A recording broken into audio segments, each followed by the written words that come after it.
Good morning. Carrying on in Second Samuel, we're going to read chapters 3 and 4 this morning. So grab your Bibles and read along with me if you want, and let's get started. Chapter 3. Now there was a long war between the house of Saul and the house of David, but David grew stronger and stronger, and the house of Saul grew weaker and weaker. Sons were born to David in Hebron.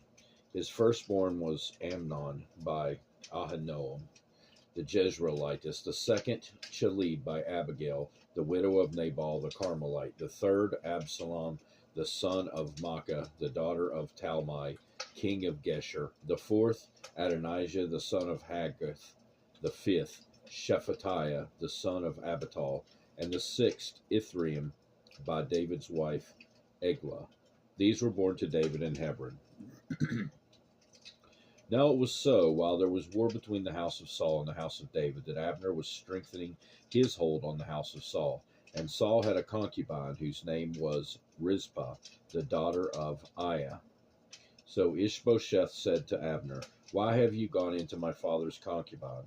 Then Abner became very angry at the words of Ishbosheth, and said, "Am I a dog's head that belongs to Judah? Today I show loyalty to the house of Saul your father, to his brothers, and to his friends, and have not delivered you into the hand of David. And you charge me today with a fault concerning this woman. May God do so to Abner, and more also, if I do not do for David, as the Lord has sworn to him, to transfer the kingdom from the house of Saul, and set up the throne of David over Israel and over Judah, from Dan to Beersheba." And he could not answer Abner another word, because he feared him. Then Abner sent messengers on his behalf to David, saying, "Whose is the land?" saying also, "Make your covenant with me, and indeed my hand shall be with you to bring all Israel to you." And David said, "Good, I will make a covenant with you, but one thing I require of you: you shall not see my face until you first bring Michal, Saul's daughter, when you come to see my face." So David sent messengers to Ishbosheth, Saul's son, saying, "Give me my wife Michal, whom I betrothed to myself,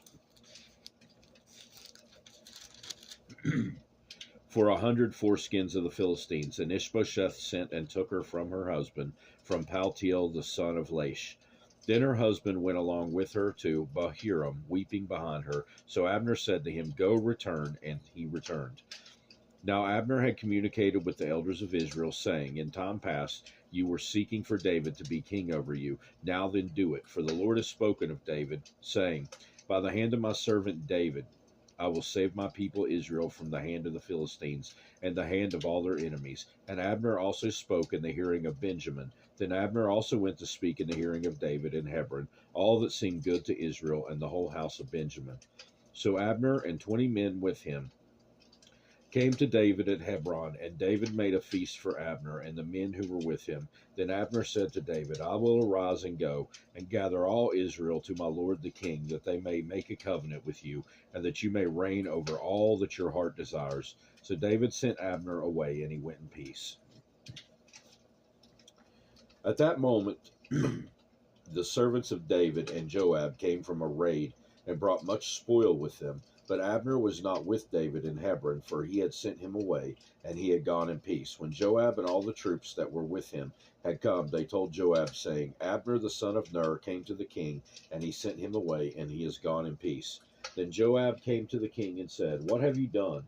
Look, Abner came to you. Why is it that you sent him away, and he is already gone? Surely you realize that Abner the son of Ner came to deceive you, to know your going out and your coming in, and to know all that you were doing." And when Joab had gone from David's presence, he sent messengers after Abner, who brought him back from the wall of Sirah. But David did not know it. Now when Abner had returned to Hebron, Joab took him aside in the gate to speak with him privately, and there stabbed him in the stomach, so that he died for the blood of Asahel, his brother. Afterward, when David heard it, he said, "My kingdom and I are guiltless before the Lord forever of the blood of Abner, the son of Ner. Let it rest on the head of Joab and on all his father's house, and let there never fail to be in the house of Joab one who has a discharge, or is a leper, or who leans on a staff, or falls by the sword, or who lacks bread." So Joab and Abishai, his brother, killed Abner, because he had killed their brother Asahel at Gibeon in the battle. Then David said to Joab and to all the people who were with him, "Tear your clothes, gird yourselves with sackcloth, and mourn for Abner." And King David followed the coffin. So they buried Abner in Hebron, and the king lifted up his voice and wept at the grave of Abner. And all the people wept, and the king sang a lament over Abner and said, "Should Abner die as a fool dies? Your hands were not bound, nor your feet put into fetters. As a man falls before wicked men, so you fell." Then all the people wept over him again. And when all the people came to persuade David to eat food while it was still day, David took an oath, saying, "God do so to me, and more also, if I taste bread or anything else till the sun goes down." Now all the people took note of it, and it pleased them, since whatever the king did pleased all the people. For all the people in all Israel understood that day that it had not been the king's intent to kill Abner, the son of Ner. Then the king said to his servants, "Do you not know that a prince and a great man has fallen this day in Israel? And I am weak today, though anointed king, and these men, the sons of Zeruiah, are too harsh for me. The Lord shall repay the evildoer according to his wickedness." Chapter 4. When Saul's son heard that Abner had died in Hebron, he lost heart, and all Israel was troubled. Now Saul's son had two men who were captains of troops. The name of one was Baanah, and the name of the other Rechab, the sons of Rimmon the Beerothite, of the children of Benjamin. For Beeroth also was part of Benjamin, because the Beerothites fled to Gittaim, and have been sojourners there until this day. Jonathan, Saul's son, had a son who was lame in his feet. He was 5 years old when the news about Saul and Jonathan came from Jezreel, and his nurse took him up and fled. And it happened, as she made haste to flee, that he fell and became lame. His name was Mephibosheth. Then the sons of Rimmon, the Beerothite, Rechab, and Baanah, set out and came at about the heat of the day to the house of Ishbosheth, who was lying on his bed at noon. And they came there all the way into his house as though to get wheat, and they stabbed him in the stomach. Then Rechab and Baanah, his brother, escaped. For when they came into the house, he was lying on the bed in his bedroom. Then they struck him and killed him, beheading him, and took his head, and were all night escaping through the plain. And they brought the head of Ishbosheth to David at Hebron, and said to the king, "Here is the head of Ishbosheth, the son of Saul, your enemy, who sought your life, and the Lord has avenged my lord the king this day of Saul and his descendants." But David answered Rechab and Baanah, his brother, the sons of Rimmon the Beerothite, and said to them, "As the Lord lives, who has redeemed my life from all adversity, when someone told me, saying, 'Look, Saul is dead,' thinking to have brought good news, I arrested him and had him executed in Ziklag, the one who thought I would give him a reward for his news.